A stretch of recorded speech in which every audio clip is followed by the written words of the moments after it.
Right?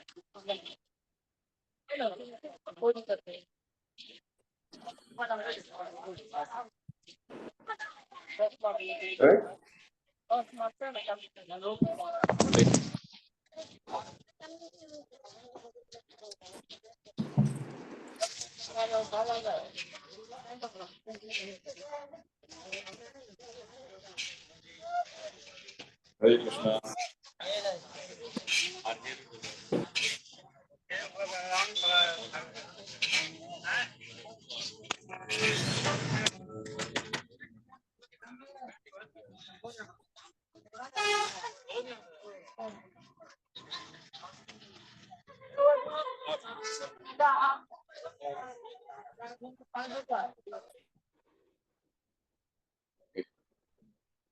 हम शुरू करेंगे गोपाल जी को नमन करते हुए।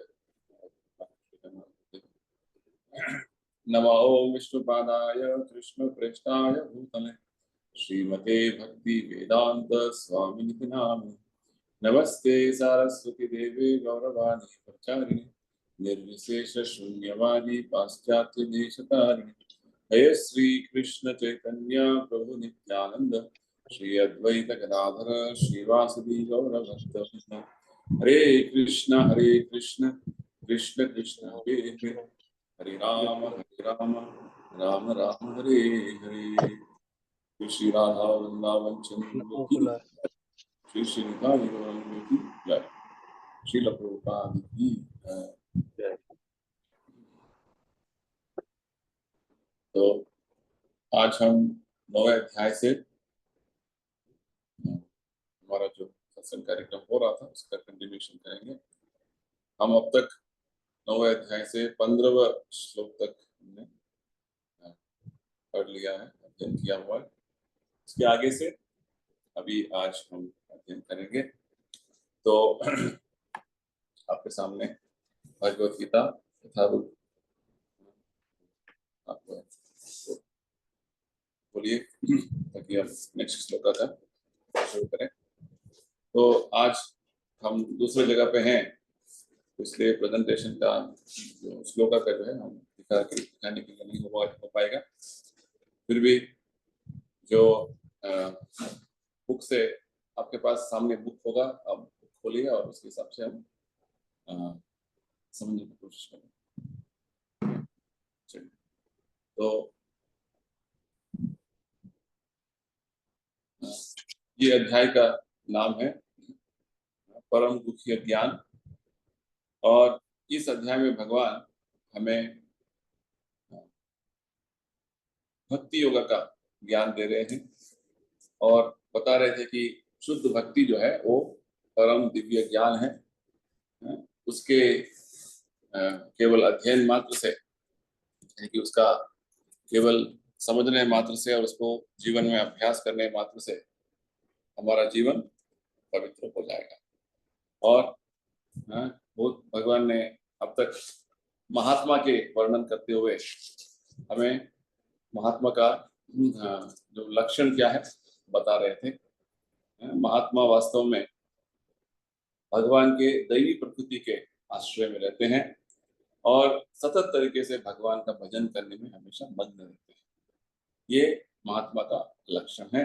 और महात्मा हमेशा भक्तों के मध्य में रहकर भगवान का भजन कीर्तन में बहुत दृढ़ता से, निष्ठा से, श्रद्धा से वो हमेशा मग्न रहते हैं। नित्य युक्त उपास थे। तो आगे भगवान महात्मा का वर्णन करने के बाद अन्य दूसरे जो आध्यात्मिक मार्ग में रहते हैं, जैसे एकत्वेन, कुछ आध्यात्मिकवादी जो है अपने आप को भगवान मानते हैं, अहं ग्रहोपासना, तो उनके बारे में बता रहे थे।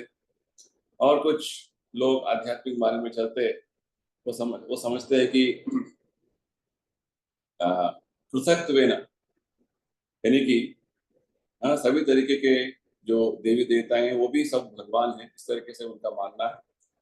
और कुछ लोग आध्यात्मिक मार्ग में चलते चलते भगवान का विश्व रूप को सर्वोच्च मानते हैं। उनके बारे में भगवान हमें बता रहे थे। आगे 16वें श्लोक में यहाँ पे भगवान बोलते हैं, अहम क्रतुर अहम यज्ञ स्वाधाहम अहम औषधम मंत्रोहम अहम एवाज्यम अहम अग्निर अहम उत्तम। तो भगवान बोल रहे हैं, मैं ही यज्ञ में जो कुछ विधि विधान होते हैं, तो क्रतु बोलते हैं, वो मैं ही हूँ।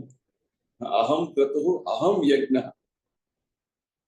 अहम यज्ञ यानी कि मैं ही यज्ञ हूँ। स्वाधाहम यानी कि यज्ञ संपन्न होने में बहुत सारे चीजों का आवश्यक होते हैं। जैसे यज्ञ का विधि विधान होते हैं, और यज्ञ में बहुत सारे आहुति देना पड़ता है, और बहुत यज्ञ में बहुत सारे औषधीय का जो प्रयोग होता है।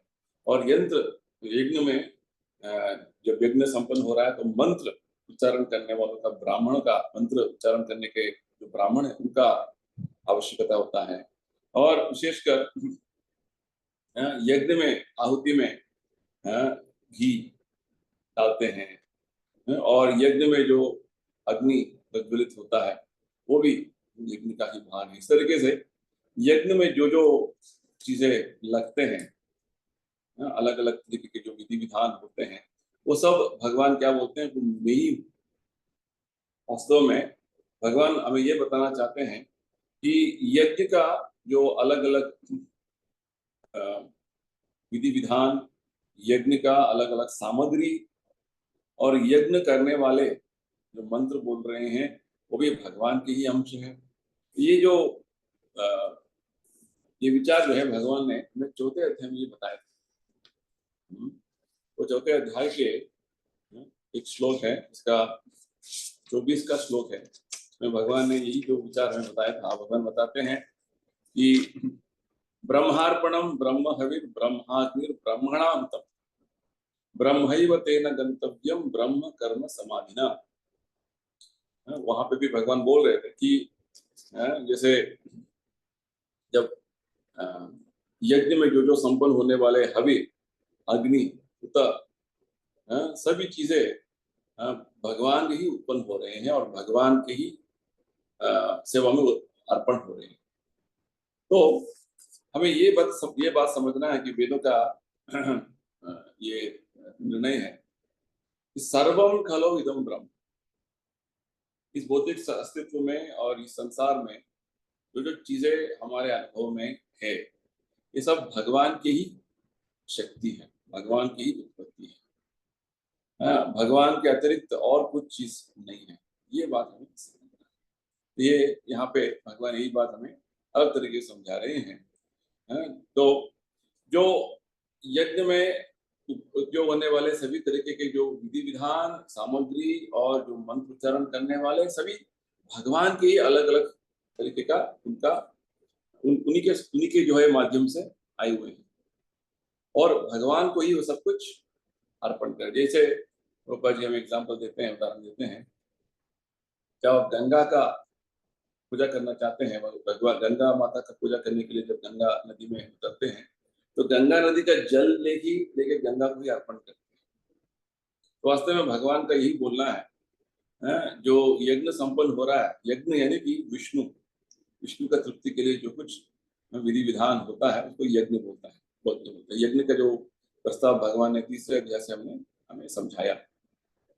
यज्ञार्थात कर्मणो अन्यत्र लोकोयम कर्म बंधन। तो भगवान का अस्तित्व हर जगह पे सर्वव्याप है। भगवान का ही शक्तियों माध्यम, भगवान के शक्तियों के माध्यम से हर चीज हो रहा है। ये समझने का बात है, ये बात भगवान हमें समझा है।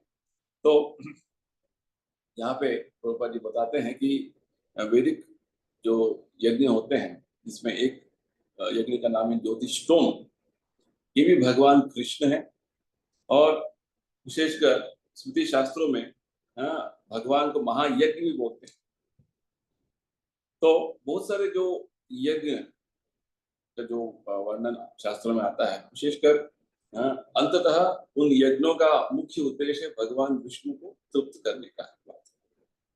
तो वास्तव में भगवान ये बोलना चाहते हैं कि अलग अलग तरीके के पूजा विधि विधान, जो पूरे वैदिक संस्कृति में हमें अलग अलग विधान होते हैं, जिसको बोलते हैं कर्म कांड, ज्ञान कांड, उपासना कांड। त्रिविधि विधान, 3 विधि विधानों के बारे में बताते हैं।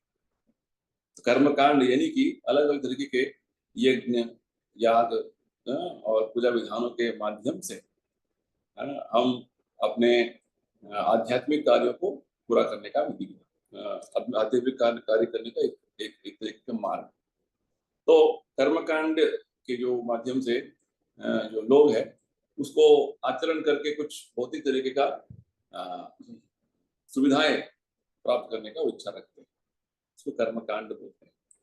और अगले जो है नेक्स्ट लेवल पे ज्ञान कांड में हर तरीके का जो, जैसे हमने 15वें श्लोक में इसका बारे में थोड़ा समझा हुआ है।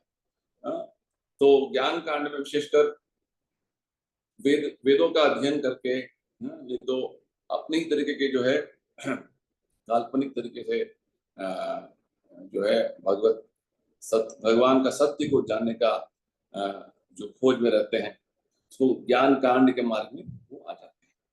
उपासना कांड यानी कि भगवान की आराधना करने का, साक्षात जो भक्ति योग में भगवान का आराधना करने का जो विधि विधान को उपासना कांड में हम उसको समझ सकते हैं।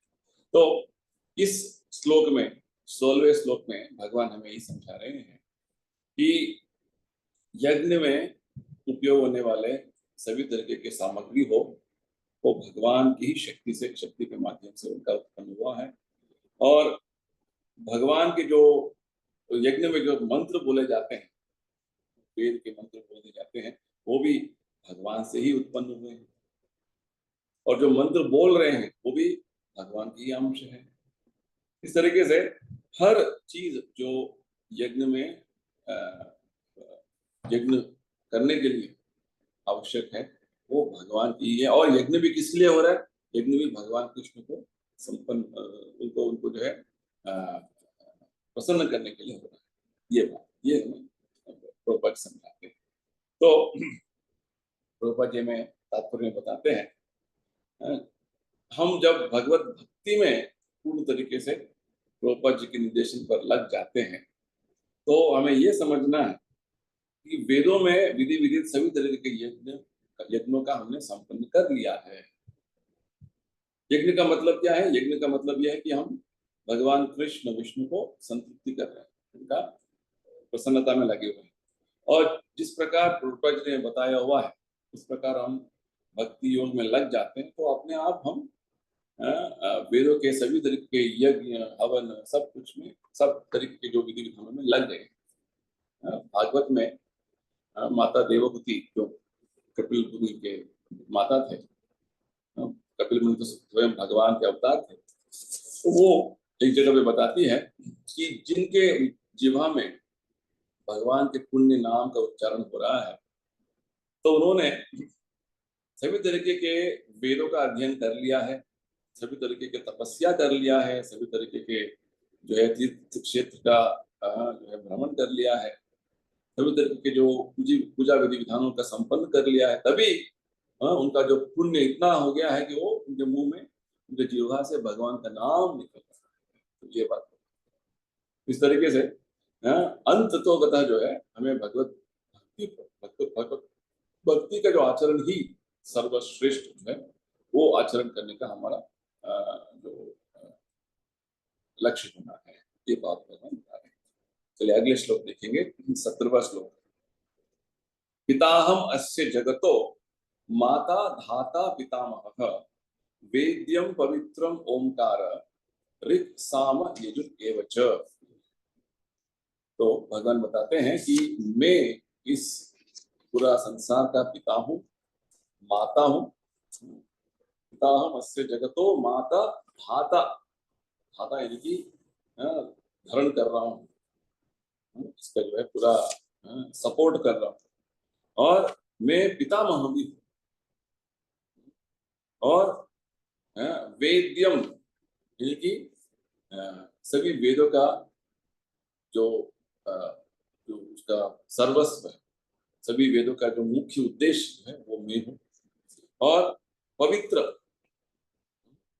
हमने इस अध्याय की शुरुआत में भी भगवान ने बताया था कि ये जो दिव्य ज्ञान, मुख्य ज्ञान जो भगवान प्रदान कर रहे हैं, ये पवित्रम राजविद्य राजगुह्यम पवित्रम, पवित्र यानी कि शुद्ध, बहुत शुद्ध।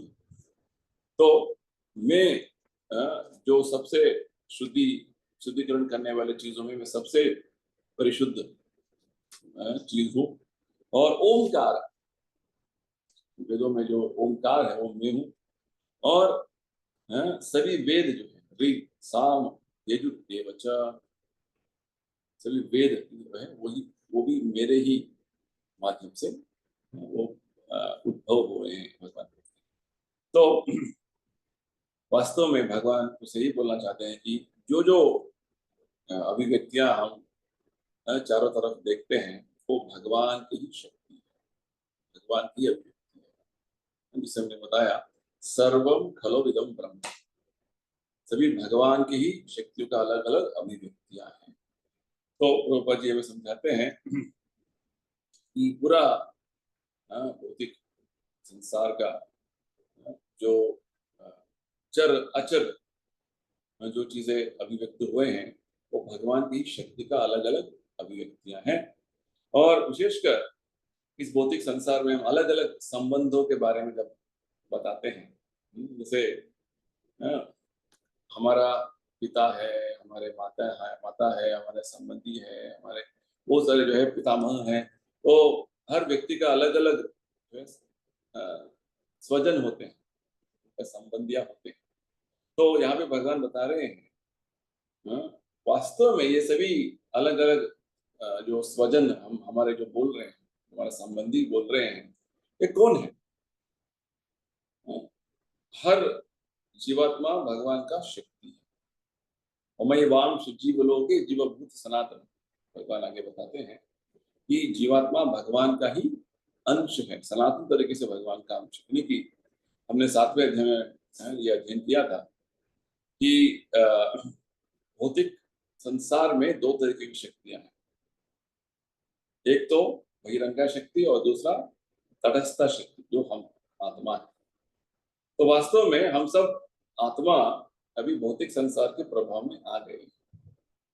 तो भौतिक संसार के प्रभाव में आकर भौतिक प्रकृति के माध्यम से कभी पुरुष का शरीर, स्त्री का शरीर, और इस तरीके से अलग अलग स्वरूप में हमारा जन्म हो रहा है। कभी किसी का पिता के रूप में, कभी किसी के माता के रूप में, किसी के जो पितामह के रूप में। और वास्तव में हमारा जो अस्तित्व क्या है, हम भगवान की अंश है। और विशेषकर अलग अलग जो व्यक्तियां जो है अलग अलग स्वरूप में जो प्रकट हो रहे हैं, हमारा माता हो, पिता हो, हमारा बंधु बांधव हो, ये सभी जो है वास्तव में भगवान की अंश है। ये बात हमें इस श्लोक के माध्यम से भगवान हमें समझा रहे हैं। तो हमें भगवान कृष्ण के लीला में बहुत अच्छा एक अच्छा प्रसंग आता है। यहाँ पे भगवान कृष्ण जब ये ब्रह्म विमोहन लीला एक है, एक प्रसंग है, जो भगवान कृष्ण जब अपने गोपालक के साथ वो सारे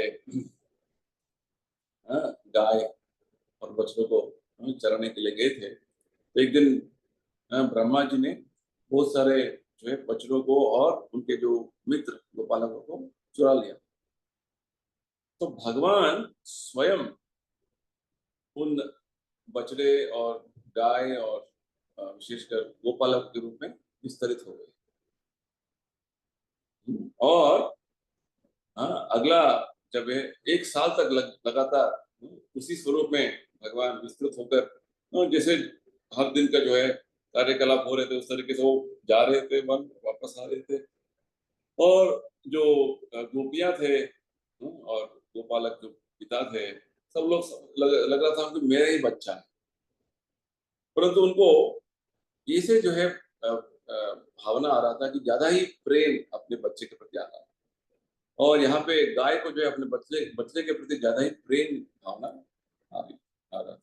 तो ये एक लीला हमें भगवान कृष्ण के ब्रह्म विमोहन लीला के जो है प्रसंग में आता है, जहाँ पे वास्तव में हम भगवान के ही अंश, अलग अलग स्वरूप में। तो हमारे कर्म के अनुसार हम अलग अलग शरीर अभी ले रहे हैं, भगवान ने उसका पूरा व्यवस्था इस भौतिक संसार में बनाया हुआ है। तो ये बात भगवान यहाँ बता रहे हैं। पिता हम अस्य जगता माता धाता पितामह।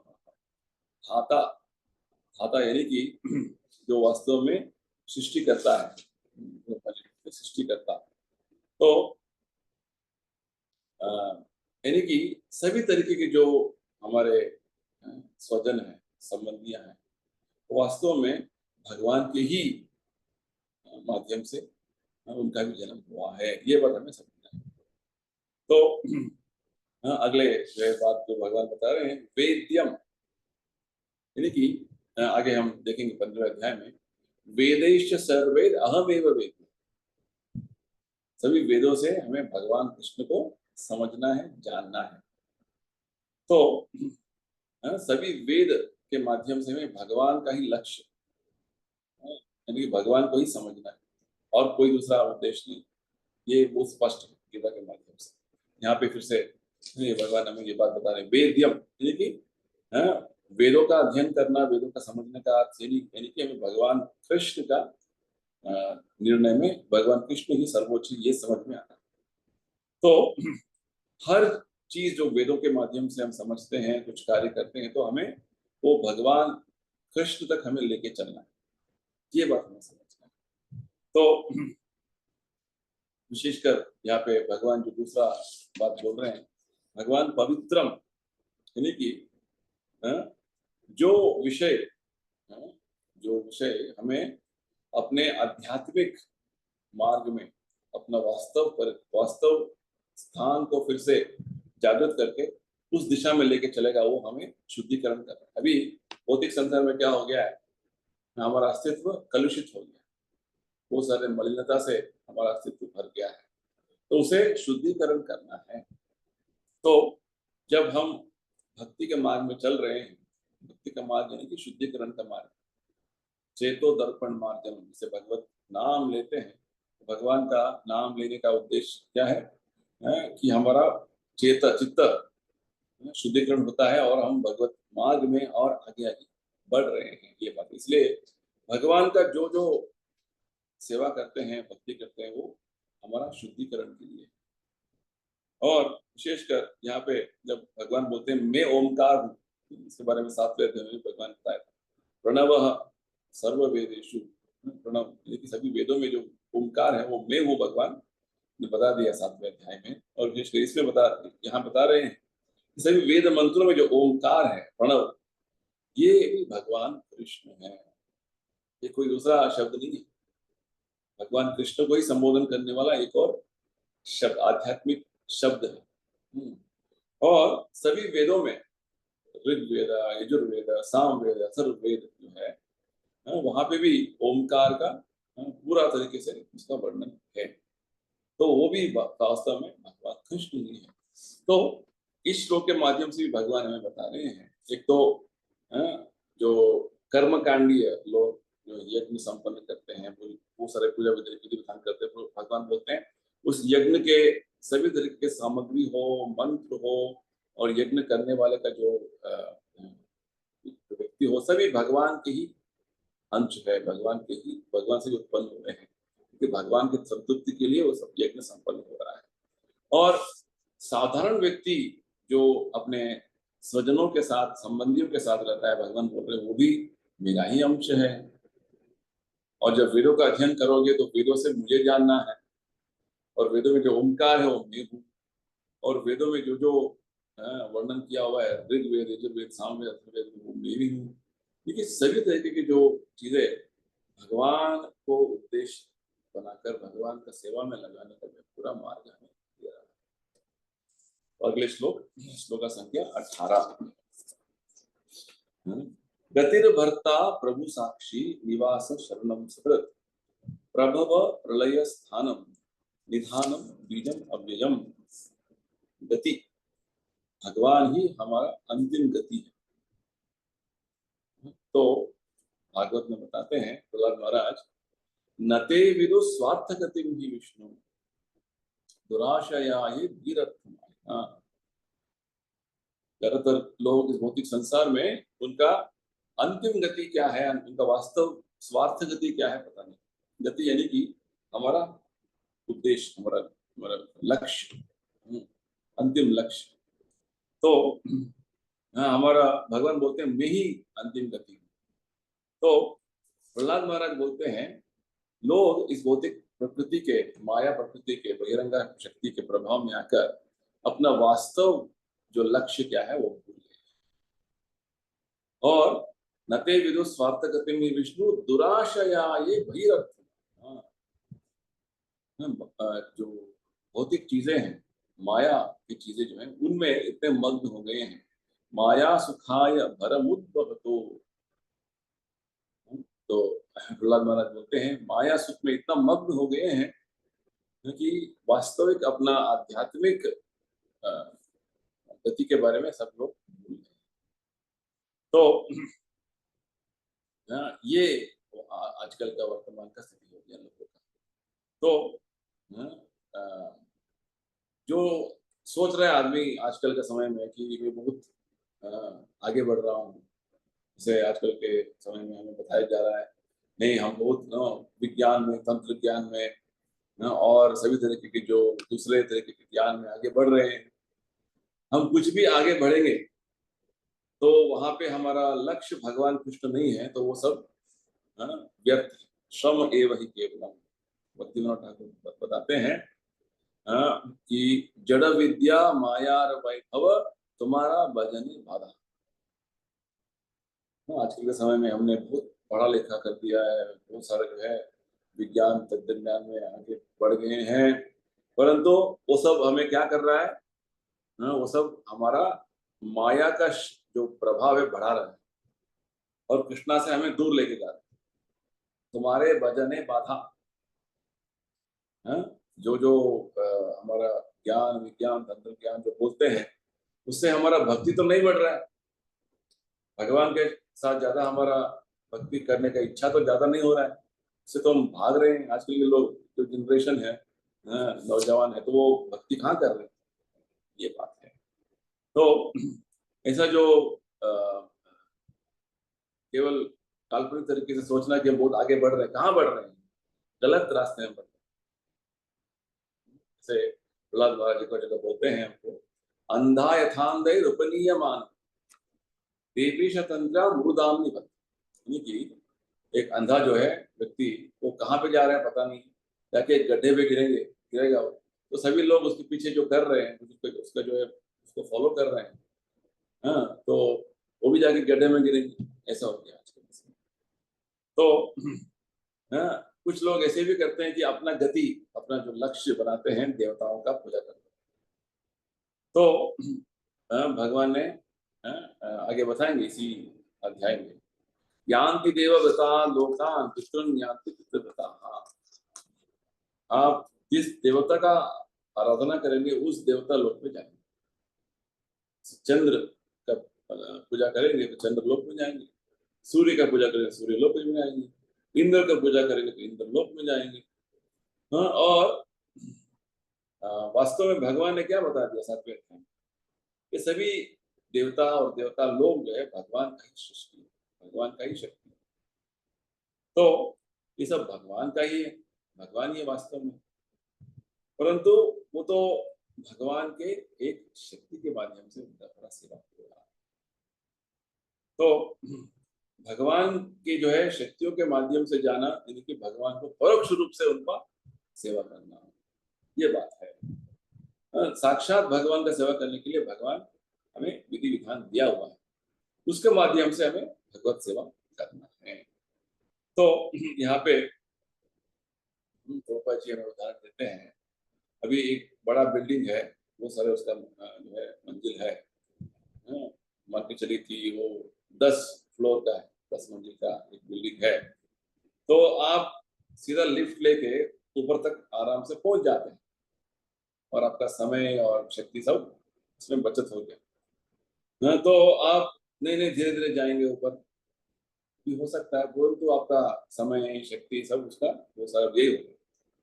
तो प्रभुपाद जी बोलते हैं कि वास्तव में भगवान ही हमारा, कृष्ण ही हमारा गति है। तो हम इस कलयुग में एक जो साक्षात एक विधि विधान जो है चैतन्य महाप्रभु ने हमको जो दिया है, उस मार्ग में चलकर हम भगवान का साक्षात संपर्क में आ सकते हैं।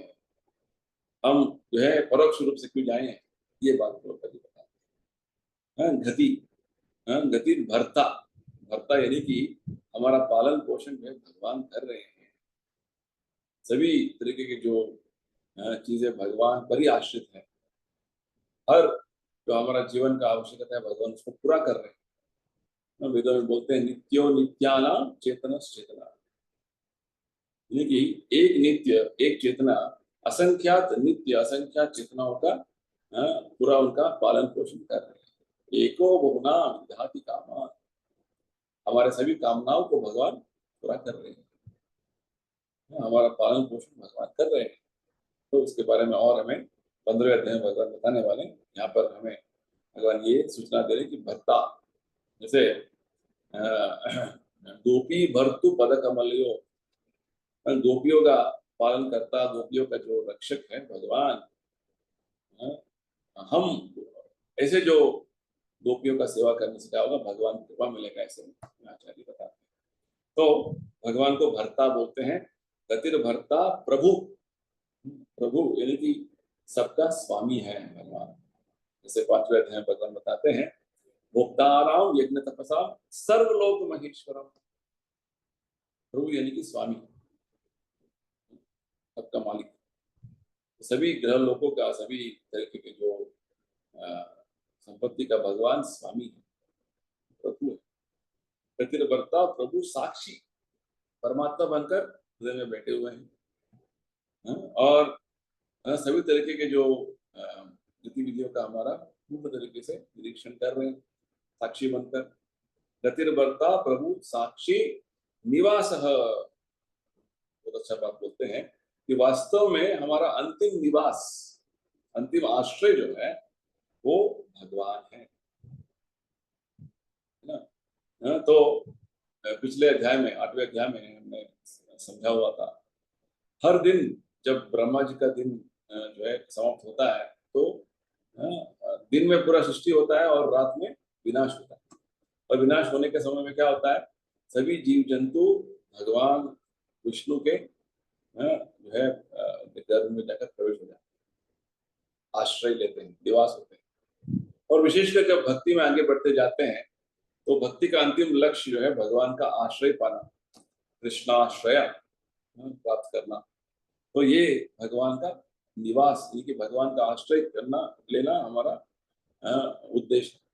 गतिर भक्ता प्रभु साक्षी निवास शरणम सुब्र, शरणम यानी कि वही जो है हमारा शरण। जैसे भगवान अंत में बोलते गीता में मामेव ये प्रपद्यन्ते माया मेताम प्रपद्यन्ते, यानी कि सर्वधर्मान परित्यज्य मामेकम शरण, शरणागति, अंतिम शरणागति जो है भगवान का ही, भगवान के चरण में हमारा सवै मन कृष्ण पदारविंदयो, मन हमेशा भगवान के चरण कमलों का स्मरण करते हुए उनके शरण में आ जाना है। शरण यानी कि शरणागति, यानी कि जो जो कार्य करते हैं सब कुछ भगवान के अनुकूल में होना है। और भगवान के भक्ति की जो प्रतिकूल है उन कोई भी चीजों को हमें नहीं करना है। भगवान ही अंतिम हमारा शरण है। और सुहृत, सबसे परम मित्र है भगवान है। सुहृदम सर्वभूताना, भगवान बताया 5वें अध्याय। इस तरीके से भगवान एक ही श्लोक में बहुत सारे जो है अपने जो इस भौतिक संसार में जिस तरीके से सभी जीवात्माओं के साथ क्या संबंध में है वो बताए। गति भर्ता प्रभु साक्षी निवास शरणम सुहृत प्रभव प्रलय स्थानम, यानी कि भगवान ही इस भौतिक संसार का सृष्टि करता है। प्रभव, भगवान ही भौतिक संसार का प्रलय भी कराते हैं और इसका स्थान यानी कि स्थिति भी कराते हैं। सृष्टि स्थिति प्रलय भगवान के माध्यम से होता है। स्थानम निधानम बीजम अव्ययम, तो बीजम अव्ययम, सभी तरह के जीव जंतुओं का मूल भगवान, सर्वयोनिषु कौन्तेय मुक्तय संभवन्ति। भगवान बताएंगे आगे कि सभी योनियों का जो पिता मैं हूँ, भगवान बोलते हैं सर्वयोनिषु कौन्तेय, अहम, भगवान बोलते हैं मैं पिता हूँ। जैसे एक पुरुष अपने बीज से जो है एक स्त्री का गर्भ में बीज देने के बाद क्या होता है, एक बच्चे का जन्म होता है। इस तरीके से भगवान ही सभी जीवात्माओं का पिता है, बीज प्रदान करने वाले हैं। और अव्यय उनका जो स्थिति है भगवान का, वो विनाश नहीं होता, सनातन है। भगवान हमेशा सनातन अस्तित्व में रहते हैं। वास्तव में हमारा आत्मा का भी अस्तित्व सनातन है, परंतु अब हम उसका जो है स्थिति को भूल गए हैं। तो ये भगवान का कितने सारे जो भगवान हमें श्रेष्ठ ज्ञान दे रहे हैं, जिसको केवल इसका चिंतन करने से, स्मरण करने से, ध्यान करने से हम भक्ति में इतना आगे बढ़ सकते हैं। इन 3 श्लोक में भगवान ने क्या क्या बढ़िया जो है बातें हमें बताया। भगवान ही माता है, भगवान ही पिता है, भगवान ही हमारा धाता है, भगवान ही हमारा पितामह है। सभी वेदों से भगवान को जानना है। इस तरीके से हमारा स्मरण होना है भगवान का। चलिए आगे नेक्स्ट श्लोक का 19वां श्लोक। तपाम्यहम अहम वर्षम निगृणामि उत्सृजामि च अमृतम चैव मृत्युश्च सदसच्चाहम अर्जुन। तो भगवान बोलते तपामि अहम, जो सूरज से जो तापमान निकलता है वो मैं सबको तापमान देता हूँ, गर्मी देता हूँ। और तपाम्यहम अहम वर्षम, जो वर्षा बारिश होता है वो भी मैं देता हूँ। और जो वर्षा को पीछे पकड़ना है, गर्मी कम करना है, वो भी मैं ही करता हूँ। तपाम्यहम अहम वर्षम निगृणामि उत्सृजामि च। भगवान बोलते हैं जितना बारिश देना है, जितना बारिश नहीं देना है, जितना गर्मी देना है, जितना गर्मी नहीं देना है, उसका पूरा जो कंट्रोल मेरे पास है। निगृणामि उत्सृजामि च। तो ये भगवान, उनका आदेश पर ही सभी देवताएं ये कार्य कर रहे हैं। और विशेषकर भगवान बोलते हैं कि अमृतम चैव मृत्युश्च सदसच्चाहम। वास्तव में मेरा अस्तित्व अमृत, यानी कि मैं सनातन हूँ और मैं इस भौतिक संसार में मृत्यु के रूप में आता हूँ। मृत्यु, विशेषकर ये सब भगवान बोल रहे हैं, मृत्यु सर्वहरश्चाहम, अगले अध्याय में बताने वाले। मृत्यु बनकर भगवान सबके जीवन में, भौतिक संसार में जो जो चीजें वो सब कुछ हरण कर लेते हैं। तो किसी का मृत्यु आता है तो हमें समझना है कि भगवान का एक स्वरूप है। भगवान ने उस व्यक्ति से जीवन जो है, उसका जीवित रहने का शक्ति वापस ले लिया। तो मृत्यु हमारा हाथ में नहीं है, तो कोई कौन कंट्रोल कर रहा है? भगवान कर रहा है, ये बात। तो भगवान सनातन अस्तित्व भी दे सकते हैं, मृत्यु भी दे सकते हैं। अमृतम चैव मृत्युश्च सदसच्चाहम। सत असत यानी कि सत के आध्यात्मिक और भौतिक पदार्थ दोनों भगवान में उपस्थित है। तो भगवान इस श्लोक के माध्यम से वैसे में समझा रहे हैं कि उनके अनगिनत शक्तियां हैं, उसके माध्यम से भगवान ऊर्जा दे रहे हैं, गर्मी दे रहे हैं, प्रकाश दे रहे हैं। और इस तरीके से हमें इस भौतिक संसार में जीवित रहने का एक बहुत बड़ा सुविधा दे रहे हैं। जैसे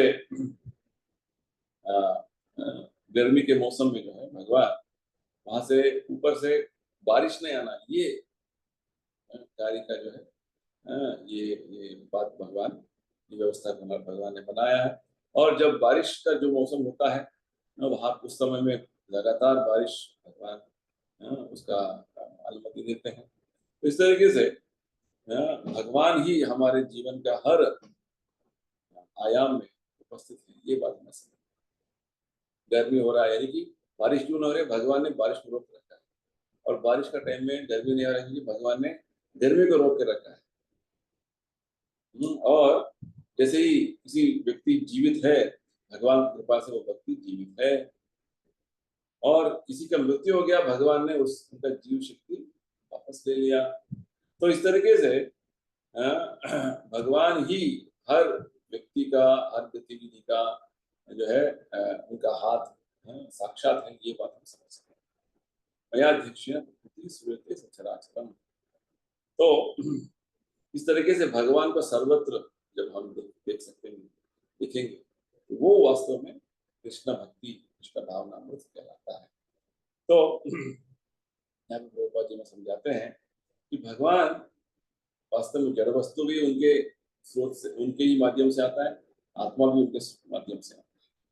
तो ये सभी विश्वरूप जो है भगवान की अलग अलग शक्तियों का अभिव्यक्ति है।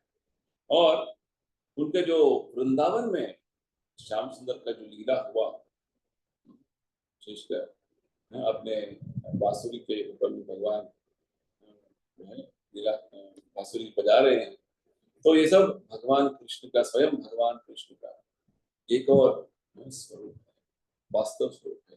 तो वही वास्तव भगवान कृष्ण अलग अलग तरीके से विस्तृत होकर अलग अलग तरीके से अपने शक्तियों के माध्यम से सभी कार्य संपन्न कर रहे हैं।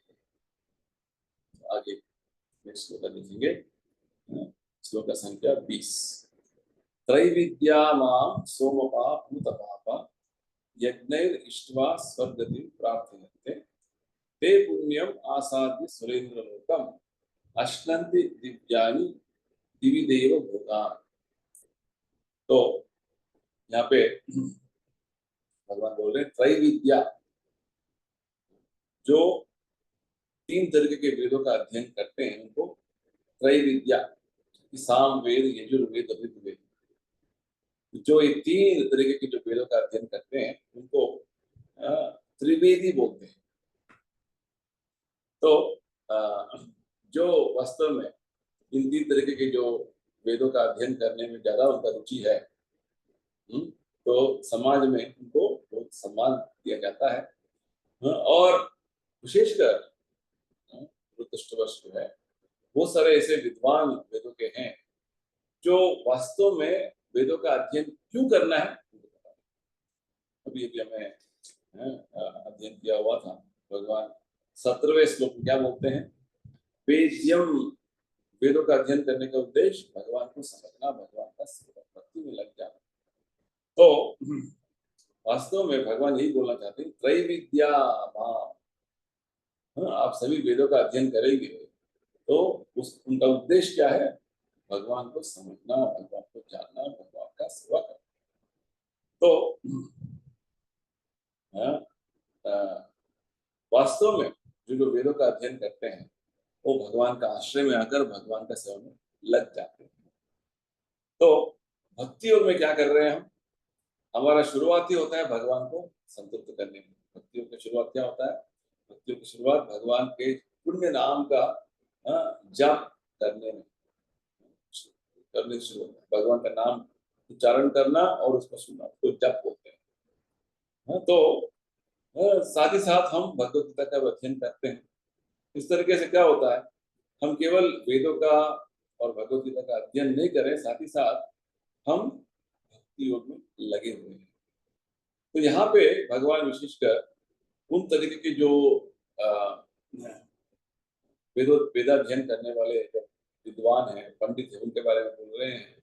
तो केवल वो सोचते हैं कि वेदाध्ययन करके उसके माध्यम से कुछ यज्ञ संपन्न करके वो सारे देवता जो होते हैं, इंद्र, चंद्र, उनको संतुष्ट करके और इस तरीके से ऊर्ध्व लोग जाएंगे, वहां पे सोम रस पाएंगे।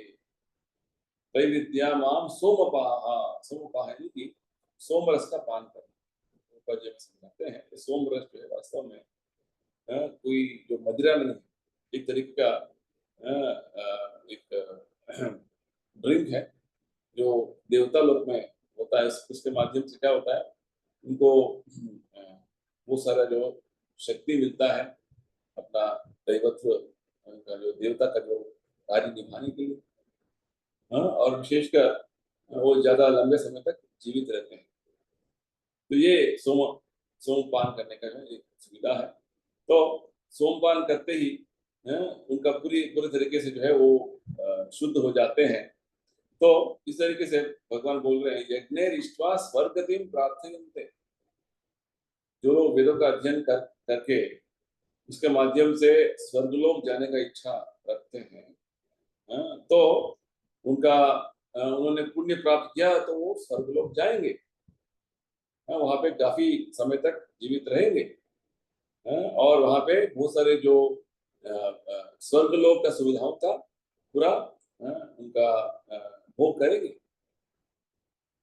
तो वास्तव में भगवान यही बोलना चाहते हैं कि जिनका बुद्धि केवल जो है मुझे वेदों का अध्ययन करना है, इसके माध्यम से मुझे स्वर्ग जाना है, स्वर्ग में बहुत सारे जो सुख सुविधा का भोग करना है, ये भी हो सकता है, परंतु वहां पे भगवत भक्ति नहीं है। तो वास्तव में यहाँ पे उनको लग रहा है कि हमारा जो इंद्र भोग हो रहा है एक स्तर पे हो रहा है, तो स्वर्ग लोक में हमारा इंद्र तृप्ति और बढ़िया तरीके से होगा। इसके बारे में भगवान ने हमें दूसरे अध्याय में थोड़ा सूचना दिया था। भगवान बोलते हैं कि ज्ञानिमां पुष्टितां वाचम प्रवदन्ति अविपश्चितः वेदवादरतः पार्थ नान्यदस्ति इति वाक्यम्। श्लोक संख्या 42 और 43 दूसरे अध्याय में भगवान बोलते हैं कि ये जो वेदों में बहुत सारे ऐसे वर्णन आता है, आप ऐसे पूजा करो, ऐसे यज्ञ संपन्न करो, आप स्वर्ग लोग जाएंगे, वहां पे बहुत सारे जो सुख सुविधा का अभिलाषा जो है आपका पूरा संपन्न हो जाएगा। तो ये पुष्पिता वाचक बहुत अच्छा लगता है ये सुनने के लिए। अब वहां जाएंगे, बहुत आनंद में रहेंगे, इतना सारा जो सुख सुविधा रहेगा। तो इस तरीके के जो विचारों का बारे में कौन जो है लोग इसमें आकर्षित होते हैं, भगवान बोलते हैं अविपश्चितः। अविपश्चितः यानी कि जिनका ज्ञान अल्प है, तो विपश्चित यानी कि जो बुद्धिमान नहीं है, अल्प बुद्धि वाले हैं, उनको ये बहुत अच्छा लगता है। वेदवाद रता पार्थ, भगवान बोलते हैं लगता है कि वो वेदों का अध्ययन करके बहुत वेदों का अनुसरण कर रहे हैं, परंतु भगवान बोलते हैं और वो वास्तव में बुद्धिमान नहीं, क्योंकि आगे भगवान बोलते हैं 43वें श्लोक में कामात्मान स्वर्ग परा जन्म कर्म फल प्रदान। उनका एक ही उद्देश्य है, कामात्मान, यानी कि इंद्र भोग का इच्छा रखते हुए वो इस तरीके का वेदाध्ययन करते हैं। स्वर्ग परा यानी कि स्वर्गलोक प्राप्ति करने का इच्छा रखते हुए, जन्म कर्म फल प्रदान, अच्छा जो है मुझे जन्म मिलेगा, आगे बहुत पुण्य जन्म मिलेगा, बहुत सारा सुविधा मिलेगा, इसका उद्देश्य से क्रियावशेष बहुला, बहुत सारे यज्ञों का, बहुत सारे पूजा विधानों का जो है वो संपन्न करते हैं, और उनका उद्देश्य क्या है, भोग ऐश्वर्य गति। उद्देश्य उनका जो है केवल भोग करने का, ऐश्वर्य का भोग करने का ही उनका उद्देश्य है। तो ये इसके बारे में भगवान ने बता रहे हैं कि जो काम अपेक्षा रखते हुए वेदों का अध्ययन करते हैं, वो उसका जो है देवताओं का पूजा करते हैं, तो ये स्वर्ग लोग जा सकते हैं, बहुत सारे सुख सुविधा का अनुभव करेंगे, क्योंकि भौतिक स्तर पर जो पृथ्वी के ऊपर में जितना सारा जो सुख सुविधा है, उसका बहुत बड़े मात्रा में उसका जो है कंपेयर करेंगे, तुलना करेंगे, तो 1000 गुना ज्यादा सुख सुविधा वहां पर उपलब्ध है। ये बात हमें इस श्लोक के माध्यम से भगवान बता रहे हैं। तो आगे भगवान बोल रहे हैं, बहुत अच्छा बात बोलते हैं, तेतम भुक्त्वा स्वर्गलोकम विशालम क्षीणे पुण्ये मर्त्यलोकम विशन्ति एवं त्रिधर्म अनुप्रपन्न गतागतम काम कामा लभन्ते। तो आप स्वर्गलोक में चले जाएंगे, वेदों का अध्ययन करके, उसका सभी पूजा विधानों का संपन्न करके स्वर्गलोक जाकर उधर बहुत सारा जो सुख सुविधा का भोगने का जो आपका इच्छा रहेगा उधर चले जाएंगे, और आप उधर पे बहुत सालों तक उसका स्वर्गलोक का पूरा सुख सुविधा का भोगेंगे, और जब आपका पुण्य क्षीण हो जाएगा, क्षीणे पुण्य मर्त्यलोकम विशन्ति, जब आपका पुण्य क्षीण हो जाएगा, खत्म हो जाएगा, तो आपको फिर से इस पृथ्वी पर आना पड़ेगा। तो भगवान बोलते हैं एवं त्रयी धर्म अनुप्रपन्ना, जो लोग इस तरीके के जो भौतिक भोग का इच्छुक हैं और 3 वेदों का अध्ययन करते हुए इस तरीके से इच्छा रखते हैं, उनको तो केवल जो है बार बार गतागतम काम कामा लभन्ते, भगवान बोलते हैं इस तरीके की इच्छा रखते हुए बार बार मुझे इसे वो करने का ही इच्छा है, तो बार बार ऊपर जाएंगे, नीचे आएंगे, ऊपर जाएंगे, नीचे आएंगे, ऊपर जाएंगे। तो जैसे कभी कभी मेला में आपने देखा होगा, बहुत बड़ा चक्कर, गोल चक्कर रहता है, तो ऊपर जाके नीचे आके गोल गोल घूमता है ना, उसमें बैठ कर लगता है कि हाँ कभी हम ऊपर पहुंच गए, कभी नीचे आ गए, कभी ऊपर पहुंच गए। तो ये बात हमें चैतन्य महाप्रभु बोलते हैं ब्रह्मांड भ्रमण करने का बात हो रहा है। हाँ, ब्रह्मांड में कभी ऊर्ध्व लोग चले गए, कभी पाताल लोग गए, ऐसे ऊपर नीचे चक्कर काट रहे हैं। तो ये कोई बुद्धिमान व्यक्ति का कोई लक्षण नहीं है। हमें इस भौतिक संसार से बाहर निकलना है, ये हमारा जीवन का उद्देश्य है। तो हमें ये बात समझना है कि ऊर्ध्व लोग जाएंगे, स्वर्ग लोग जाएंगे, ऊपर की जो है लोगों में जाएंगे, उधर बहुत सारा सुख सुविधा है। भगवान ने क्या बोला 8वें अध्याय में, आप ब्रह्म भुवना लोक पुनरावर्तिनो अर्जुन, ब्रह्म लोक से लेके पाताल लोक तक का जो सभी लोकों में सभी जीवात्माओं का जो है पुनरावर्तिना, यानी कि बार बार जन्म लेना, बार बार मृत्यु प्राप्त करना, पुनरपि जननम पुनर्मरणम का पूरा ये झंझट चल रहा है। ऐसे नहीं कि आप स्वर्गलोक चले जाएंगे, हैं कोई दूसरा ऊर्ध्व लोक चले जाएंगे, वहां पे आपको मृत्यु नहीं होगा, नहीं, ये वहां पे बार बार मृत्यु जन्म का चक्कर है, गतागतम, ये बात भगवान यहाँ बता रहे हैं। यानी कि मृत्यु जन्म मृत्यु का चक्कर हर ग्रहलोक में उपस्थित है। तो यहाँ पे जब भगवान स्पष्ट बता रहे हैं, आप तो वेदोध्ययन करते हुए काम का बहुत सारे कामनाओं का इच्छा रखते हुए, भोग करने का इच्छा रखते हुए ऊपर जाएंगे, फिर से वापस आना पड़ेगा। इस तरीके से हम चक्कर काट रहे हैं बार बार। तो ये वेद अध्ययन करने का उद्देश्य नहीं है। वेद का अध्ययन करने का उद्देश्य है भगवान कृष्ण का भक्ति प्राप्त करना, उनके शरण में आना, सर्व कारण कारण करता है, उनके शरण में आना है। तो इस तरीके से ऊपर नीचे चक्कर काटते रहना, ये एक शुद्ध भक्ति का लक्षण नहीं। तो प्रभुपाद जी यहाँ पे जैसे उदाहरण दे रहे हैं, फेरिस व्हील, फेरिस व्हील, तो ये ऊपर जाता है, कभी नीचे आता है, लगता है आदमी ऊपर है, ओ मैं ऊपर पहुंच गया, फिर से नीचे आ गया, ऐसे कोई मतलब नहीं। तो आध्यात्मिक लोग जाने के बदले जहाँ से एक बार गए तो वापस नहीं आएंगे, तुम्हारा निवर्तनते, भगवान बोलते हैं बार बार गीता में, जब एक बार हम आध्यात्मिक लोग चले गए तो फिर से वापस नहीं आएंगे। तो वहां पे जाने का हमारा पूरा जो है लक्ष्य होना है, गति होना है, और ऐसे नहीं कि बस बार बार आते रहेंगे जाते रहेंगे, इस जन्म मृत्यु के चक्कर में जो है बंधे रहेंगे, ये बुद्धिमान व्यक्ति का लक्ष्य है। तो आध्यात्मिक जीवन यानी कि शाश्वत अस्तित्व, शाश्वत ज्ञान और नित्यानंद, शाश्वत आनंद का एक अनुभव उसे भौतिक संसार में, जैसे भगवान ने क्या बताया, भौतिक संसार का लक्षण दुखालय अशाश्वत, यहाँ पे बार बार आकर जन्म मृत्यु का चक्कर नहीं काटता, ये बात बताया।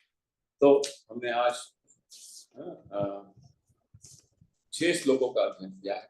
यहाँ पे भगवान हमें ये बस समझा रहे हैं कि यज्ञ संपन्न होने के सभी तरीके के विधि विधान, यज्ञ सामग्री, सभी तरीके के जो व्यक्ति उनमें उपस्थित हैं, वो भगवान की शक्ति है, और भगवान के संतुष्टि के लिए सब कुछ है।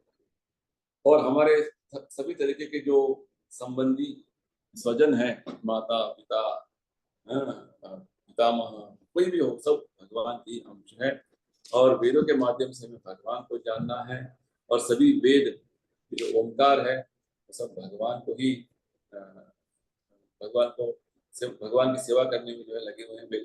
ओमकार वास्तव में भगवान का ही आध्यात्मिक दिव्य शब्द है और हमारा जीवन का लक्ष्य भगवान होना है। भगवान हमारा पालन पोषण कर रहे हैं। भगवान सभी जो है ग्रह लोकों का स्वामी है। भगवान हमारे परमात्मा बनकर हमारा साक्षी बन के बैठे हुए हैं। उनका ही शरण में आना है, उनका ही अंतिम आश्रय हमें प्राप्त करना है और भगवान ही इस भौतिक संसार का सृष्टि स्थिति लय है वो उनका अधीन में है और भगवान ही सभी जीव जंतुओं का पिता है और भगवान ही गर्मी देते हैं, भगवान ही बारिश बरसाते हैं। भगवान ही हमारा जीवन जो है जीवन का कारण है, भगवान ही हमारा मृत्यु का कारण भी है। ठीक है, भगवान ही सब कुछ ये बात।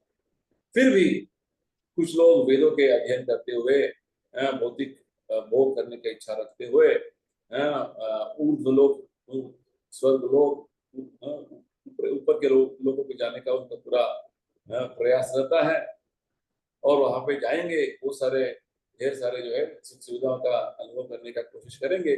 फिर से जब उनका पुण्य क्षीण हो जाता है तो फिर से इस भौतिक संसार की भौतिक पृथ्वी में आ जाएंगे। फिर से इसे बार बार वेदों का जो है विधि विधानों के अनुसार कुछ पूजा संपन्न करेंगे, फिर से ऊपर जाएंगे, फिर से जाएंगे। इस तरीके से तथागतम काम कामा लभते हो रहा है। ये बुद्धिमान व्यक्ति का लक्ष्य है। हमें ये सब चक्कर छोड़कर आध्यात्मिक आकाश जाना है। तो हम आगे इस अध्याय का बहुत अच्छे जो श्लोक हैं और इसका अध्ययन करेंगे अगले सत्संग कार्यक्रम में। आज के लिए यहीं पे हम विराम देते हैं। किसी को कुछ प्रश्न है, कुछ क्लैरिफिकेशन है तो पूछ सकते हैं। हरे कृष्णा। प्रश्न नहीं है तो हम यही समाप्त करेंगे। सबसे मिलेंगे फिर से नेक्स्ट वीक। हरे कृष्णा। जय श्री प्रभुपाद। हरे कृष्ण। हरे गुरुजी, दंडवत प्रणाम। हरे कृष्णा प्रभु, दंडवत प्रणाम।